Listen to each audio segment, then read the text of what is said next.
12-Sided Stories is for mature audiences and often deals with topics that may be difficult for some listeners. Discretion is advised.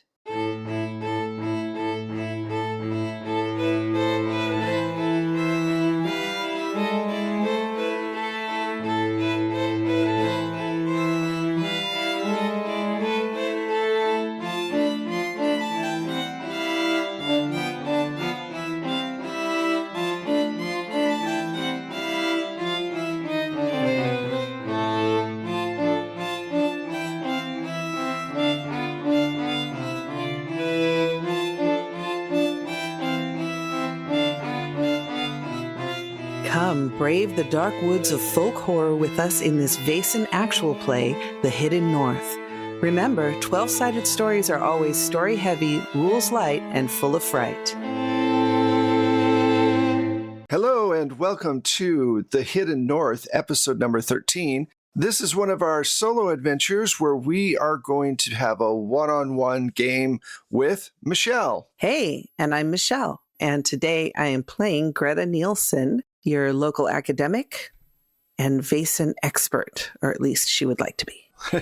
All right, so this is a good place for a really short recap. If you've been listening to the last 3 shows, we've been doing one-on-one shows with each of the characters to kind of do a more of a deep dive into their past. When we left Greta last on the mainline show, she was in the woods and there was a troll steamrolling towards her after realizing she was in the bushes because she's been baptized as Christian and the troll smelt her and is now attacking. That's a really short version because I've said it like 4 times on the other stuff, so, and we'll recap it again once we get back to the mainline show next week.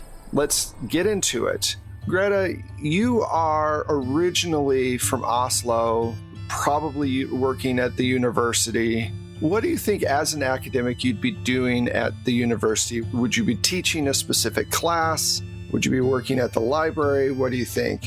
I would probably be teaching like folklore and Norse mythology and things like that, but more than likely folklore and local folk legends about Vaesen and, stuff like that. Okay.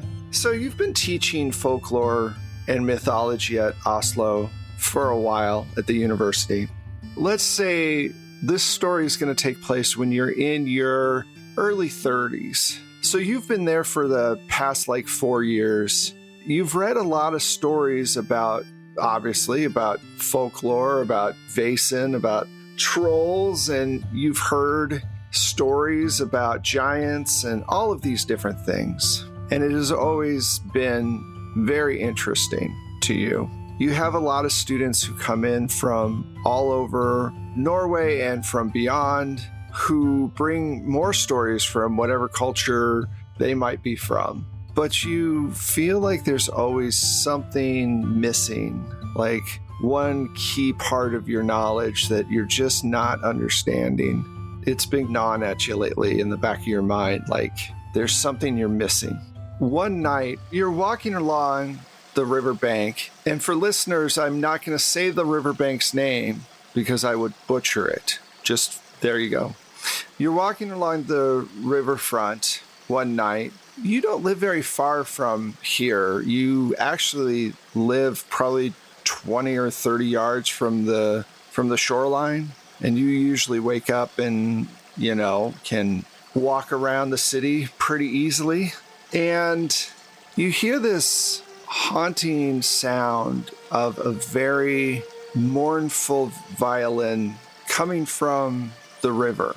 I turn to look so that I can hear it better. You feel like your head is a bit fuzzy as the notes are being played, almost like the notes have a life that's separate from their actual tone, like a soul, but not in the normal way musicians would think of soul. Like each note literally has some sort of divine spark in it as it hits you. And you're listening, and it's late. It's probably 8 or 9 o'clock at night.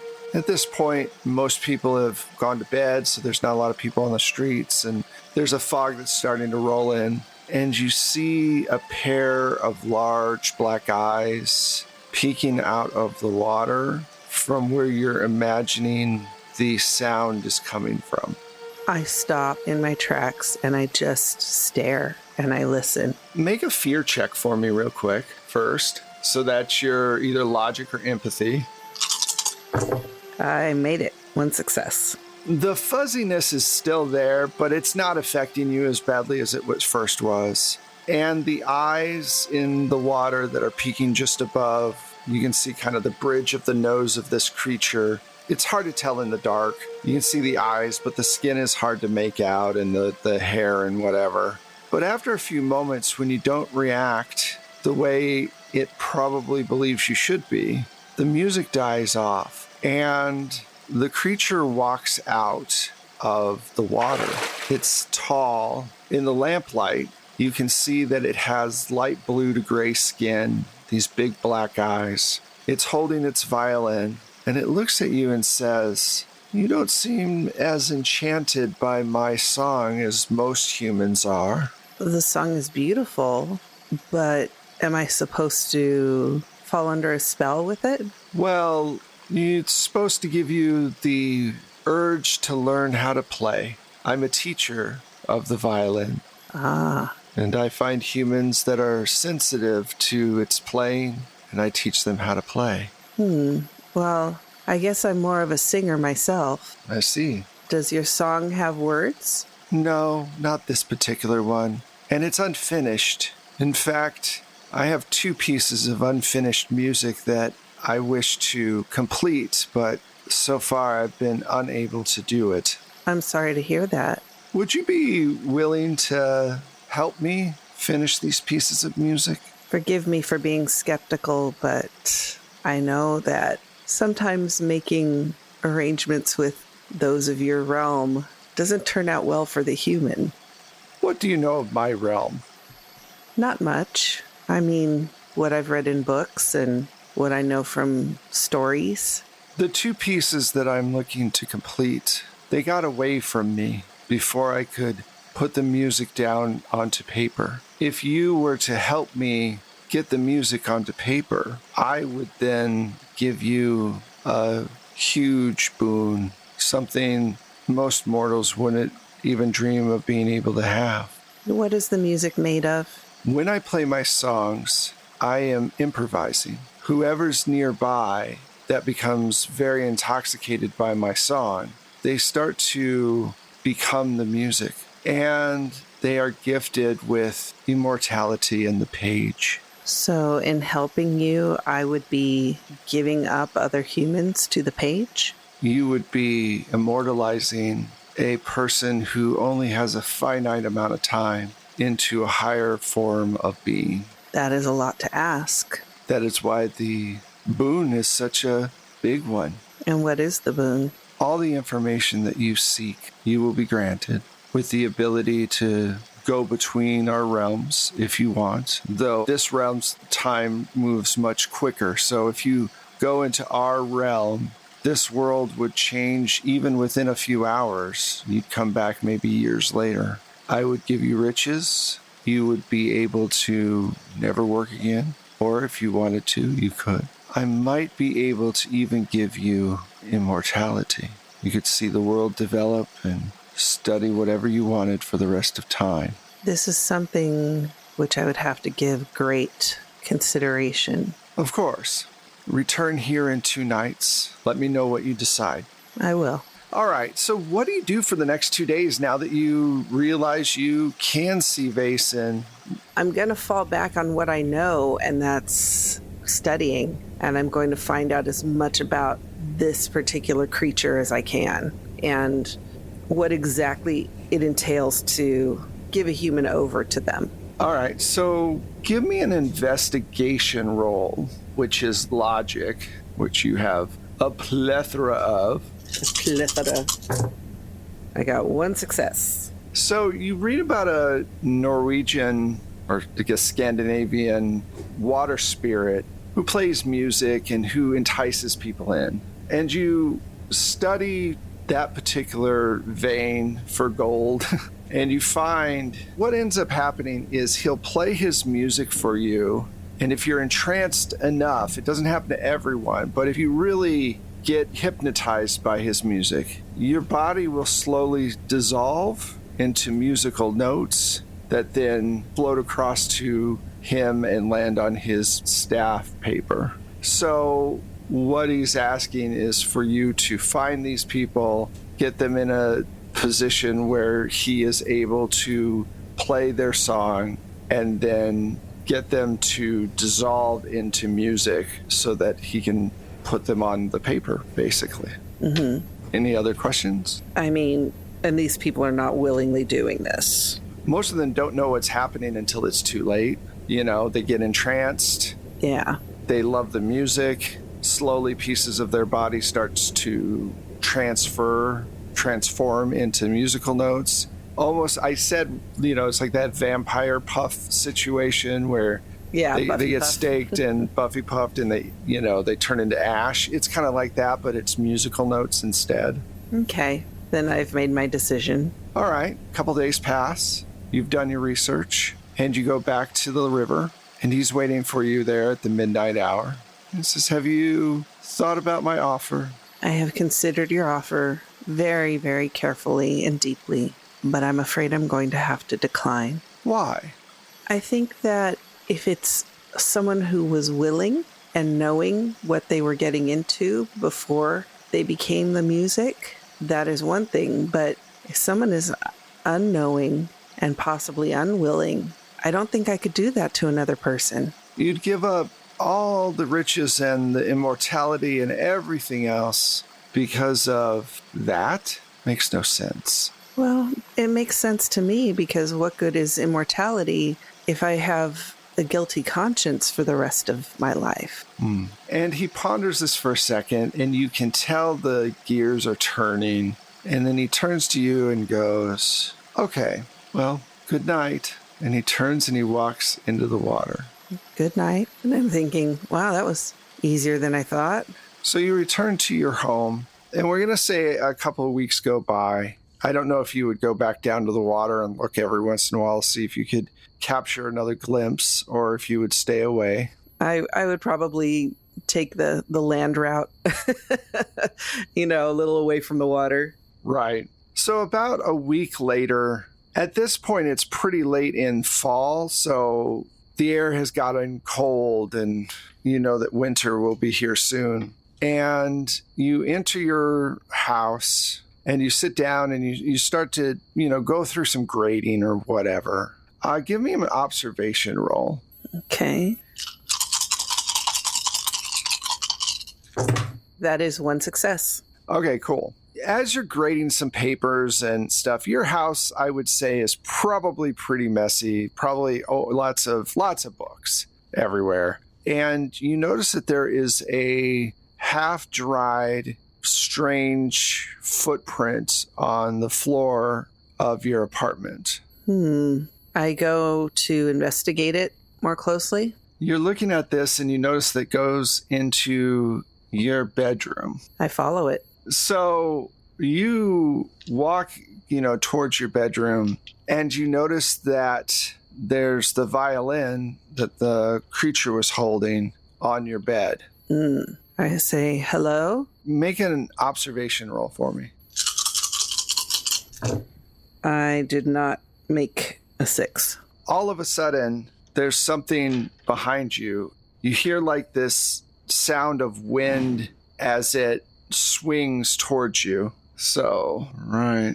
Be agility? Yeah, because you're going to try to get out of the way. I did not make it. All right, so you get hit upside the head with a raking of claws against your neck. You feel blood come out. So you suffer one condition, a physical condition. Go ahead and pick which one you want to do. Well, that would probably be wounded. This thing's right behind you, and it's clawed your neck pretty bad. And it is your turn to react. How do you handle this?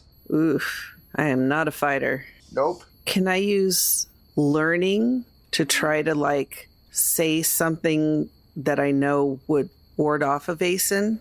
I don't know. Why don't you make a roll to see if you know a quick ritual that you can use to diffuse the situation? Okay. Yes, and I got 2 successes. You know there are certain substances Vaesen don't like. And you can sometimes, especially with the water adjacent Vaesen, can use salt to keep them away or keep them at bay. And you know you have a large container of salt in your kitchen. So what I need you to do, if that's what you want to try to get to, is make an agility roll. So agility is your physique +1. You get 4 die. Nope. All right, so you start running, and he's going to take another swipe at you. So he's swinging for your back. I'll give you an opportunity to dodge. Oof. Unless I can I can't dodge that one, right? Okay. All 5s. And strikes your back. So what did you take? You took exhausted last time? No, I took wounded, so I'll take... Okay, you can stack them. You can take wounded again if you want. What happens is after 3, then you get broken, and that's an issue. Right. Yeah, I'll take wounded again. Okay. Or battered. It's up to you. Because he may not have broken skin or whatever. I'll take battered. Okay. So you have 2 conditions. You're bleeding out of your neck, not like artery or anything, but still. Yeah. And your back he's slammed into your back. Make another agility roll to try to get into... Actually, well, no. We'll do agility, I guess. Your character's not a physical character at all. Got 1 success. All right. So it basically smacks you in your back, and you fall through the threshold of the kitchen, and you see the container of salt on the counter. Tell me what you do. I grab the container of salt, and I grab a handful of it out of the container and throw it at the Vaesen. It backs up quickly, trying to avoid getting hit. Can you give me another agility, because you're just wildly throwing, so. No, I did not make it. So you throw it, and it starts to hiss at you, but it's not entering the kitchen. What do you want to do now? You're kind of in a stalemate in a way, but you have the container of salt. Can I make my way toward the fireplace? If you continue to throw salt at it, sure. Yeah, that's what I want to do. I'm like throwing little handfuls of salt, making my way to the iron fire poker. Okay, so you do this. Because I know iron is another thing. You continue to assault the neck. Oh, don't insult my intelligence. Now you're just getting salty. All right, so you make your way over. Thank you. And you pick up the iron poker, and you've got the salt in one hand and the iron poker in the other. And he turns to you. He says in a language you don't understand some words and moves his hand. And he says, I curse you. You will do what I want you to do. You will lead me to them, whether you like it or not. And then he makes his way out the window. I just mutter under my breath, asshole. Now, after he leaves, you realize that he left his violin on your bed. Oh, that's tough to know what to do with it. Part of me wants to burn it. It is your call. Part of me wants to take it to the university. Which part are you going to listen to? That's tough, because I'm wounded and I'm angry. I'm wet and I'm hysterical. I'm in pain. I'm wet and I'm hysterical. I think that I'm going to dress my wounds, calm down a little bit, and I'm going to wrap it in a blanket and take it to the university. So you take it to Professor Elson, who also works in the folklore portion of the university. He's a much older man, probably in his 80s, big beard. You know, most people think he's a bit quirky, and he's almost entombed in a bunch of books. He says, oh, and he goes, Greta, it is nice to see you. What can I do for you? It's good to see you as well. I'm still a little shaken, but I've had an encounter, and I explained to him everything. Well, that sounds amazing. And terrifying. Well, and terrifying. You said this happened at at your home. Yes. Well, I mean, I explained everything to him from the river. Yeah. But the attack happened at your home. Swell. And this violin is the creature's violin. Yes. May I take a look? Of course. And I unwrap it for him. He looks at it. He goes, I would have to have a musician, maybe one of our music professors, take a look at it. But definitely looks old and it definitely looks interesting. Are you sure you feel okay? Physically, I'll heal. Mentally, I'll be looking over my shoulder the rest of my life, I think. Have you had any headaches or strange visions at all? No. Is there a way to reverse a curse? Well, I mean, there's lots of things in folklore, of course, about curses. I would have to do some studying on it. Well, this is specifically a curse from the neck. I tell you what, I'll look into it, and then I will get back to you when I know more. Thank you. On my way home, I pick up rock salt and I pick up iron nails. And when I get home, I put like the iron nails around my window and door frames, and the rock salt I put around my bed so that I can sleep. You know. You put all the iron nails out and you spread a dusting of salt at your doors and all over the place. And I make a little like sachet of salt that I wear around my neck. The professor shows up at your place later on that night. He knocks on the door and says, "It's me. I have some information for you." Okay. He comes in. He says, "Oh, I see you're taking precautions. That's good. I have some bad news for you, unfortunately. It's very hard to get rid of a curse. You have to find some way to break a connection between you and this creature. And I can't really find what that is. I do wonder if you might want to move away, go somewhere maybe safer." I mean, I could maybe take a sabbatical and do some study somewhere else. Possibly. I did get this letter from Uppsala. It is addressed to you. It was on your desk, but I figured since you were taking some time off that I would bring it for you. Thank you. See what it says. And I open the letter. It's the letter from Linnea. This time it kind of strikes you odd that 2 days after you tell the professor about your encounter that this letter shows up. And he says, "I contacted Linnea after you told your story. I used to be a part of a society that studied, but the society is no more. Linnea is trying to rebuild it in Uppsala at this point, and she said she'd actually had a vision of you already dealing with these types of things. I think it might be in the environment you need to be in, at least to see whether or not you can find a way to break the curse." Well, I'm glad you have such connections because honestly, I was at a loss with where I was going to go. Yes, I understand. I am too old to be studying or fighting with Vaesen. It can be dangerous, but also rewarding. I'm not promising that getting away from the river will lessen the effects of the curse or not do exactly what he wants you to do, but it will at least give you some time to do some more studying. Well, I appreciate your help. I think you're right. I think putting some distance between myself and this river might help, at least in the short term. You know, and the dangerous part of dealing with Vaesen, I think I've discovered, but the rewarding part I have yet to discover. Okay. So you have a nice chat, and he gives you all the information. He goes, the best thing to do is just tell the school you're on sabbatical. Mm-hmm. That's the easiest way. So you do that, and you get set up to go, and you head out. Before I head out, I take a bunch of the nails that I had bought that are ironed. Mm-hmm. And I go to, I don't know, a jeweler or somebody to have them fashion it into a bracelet. Okay.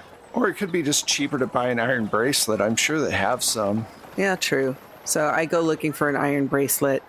Some necklace or something, too. Yeah. Okay. Yeah, a necklace and a bracelet. So you do all that, and you head to Uppsala. And I think that's where we're going to end the show. Okay. Little peek background. What did you think? Were you happy with all that? Yeah. Okay. All right. Well, thank you very much, Michelle. Tell people where they can find you.